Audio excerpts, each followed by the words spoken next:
बद्दी खुशखबरी सामने निकल कर आ रही है। हजारों कर्मचारियों के विनियमितीकरण की दिशा में बड़ा कदम कार्मिक विभाग ने तैयार किया। नियमावली का नया खाका। दोस्तों, क्या है पूरी खबर? किन कर्मचारियों को मिलने जा रहा ये तोहफा, आइए देखते हैं। उत्तराखंड सरकार राज्य के हजारों अस्थायी कर्मचारियों को राहत देने की दिशा में एक ऐतिहासिक कदम उठाने जा रही है। लंबे समय से अस्थायी, संविदा, दैनिक वेतनभोगी और अंशकालिक कर्मचारी नियमितीकरण की उम्मीद लगाए बैठे थे। अब सरकार की यह मंशा पूरी होती नजर आ रही है।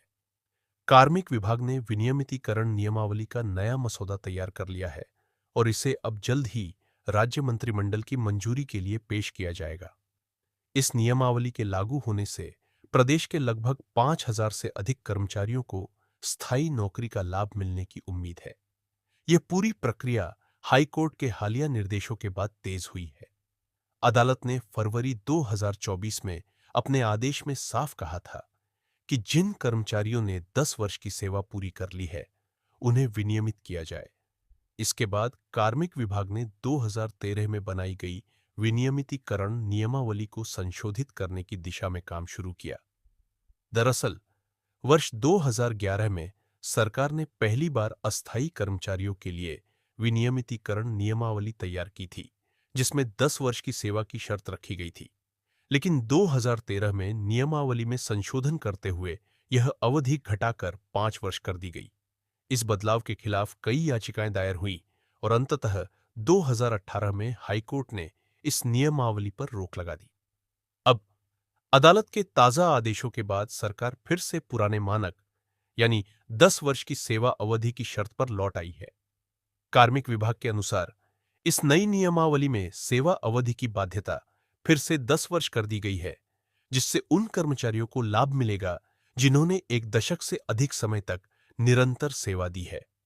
हालांकि कट ऑफ तिथि को लेकर अभी संशय बना हुआ है। कैबिनेट स्तर पर इस पर अंतिम निर्णय लिया जाएगा। कार्मिक सचिव शैलेश बगौली ने नियमावली के प्रावधानों पर विस्तृत टिप्पणी नहीं की, लेकिन उन्होंने यह पुष्टि की कि नया मसौदा लगभग तैयार है और इसे जल्द ही कैबिनेट के समक्ष रखा जाएगा। सूत्रों के अनुसार प्रस्तावित नीति के तहत दिसंबर 2018 से 10 वर्ष पूर्व तक नियुक्त कर्मचारी, यानी वर्ष 2008 या उससे पहले नियुक्त दैनिक वेतनभोगी, संविदा, प्रभारित, नियत वेतन और अंशकालिक कर्मचारी विनियमितीकरण के पात्र माने जा सकते हैं। हालांकि सरकार चाहती है कि अधिक से अधिक कर्मचारियों को इस नीति का लाभ मिले, इसलिए संभव है कि कट ऑफ तिथि को कुछ आगे बढ़ाया जाए।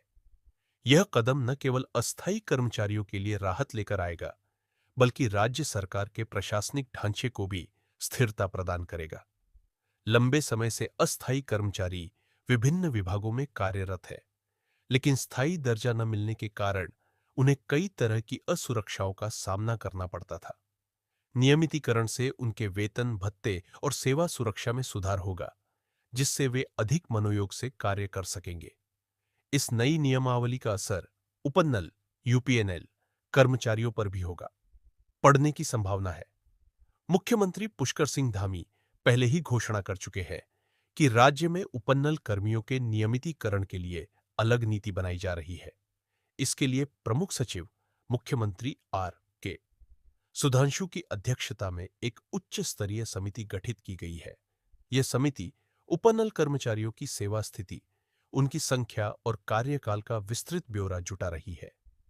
सूत्रों का कहना है कि यह समिति कार्मिक विभाग की नई नियमावली के पारित होने का इंतजार कर रही है, ताकि दोनों नीतियों को एक दूसरे से जोड़ा जा सके।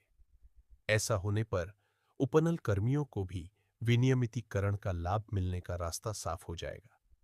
विनियमितीकरण का यह मुद्दा उत्तराखंड में कई वर्षों से विवादों और कानूनी जटिलताओं से घिरा रहा है।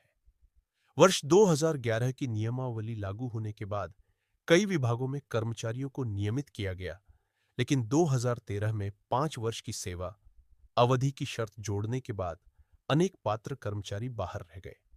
इस वजह से असंतोष बढ़ा और अदालत की शरण लेनी पड़ी। वर्ष 2018 में हाईकोर्ट ने इस पर रोक लगाई और सरकार को नई नीति तैयार करने का निर्देश दिया।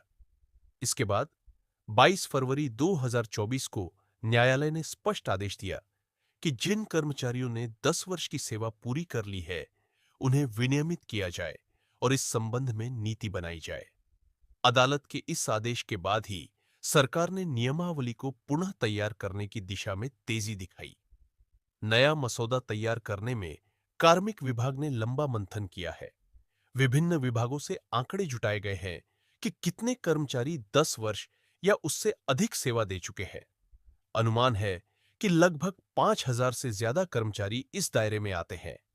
इनमें दैनिक वेतनभोगी, संविदा, प्रभारित, नियत वेतन और अंशकालिक कर्मचारी शामिल हैं।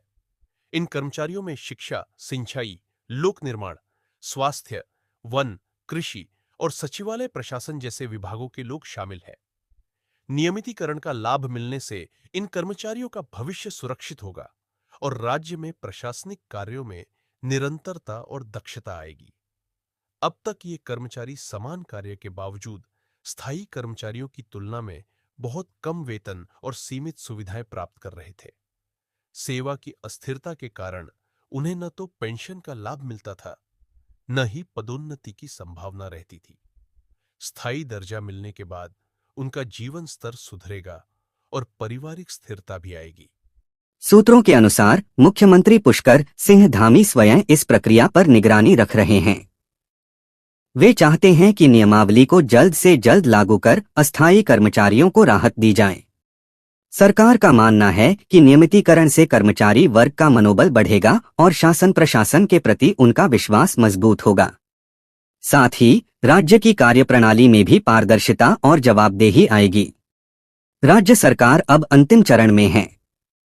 कैबिनेट बैठक में कट ऑफ तिथि और कुछ तकनीकी बिंदुओं पर निर्णय लेने के बाद यह नीति लागू कर दी जाएगी।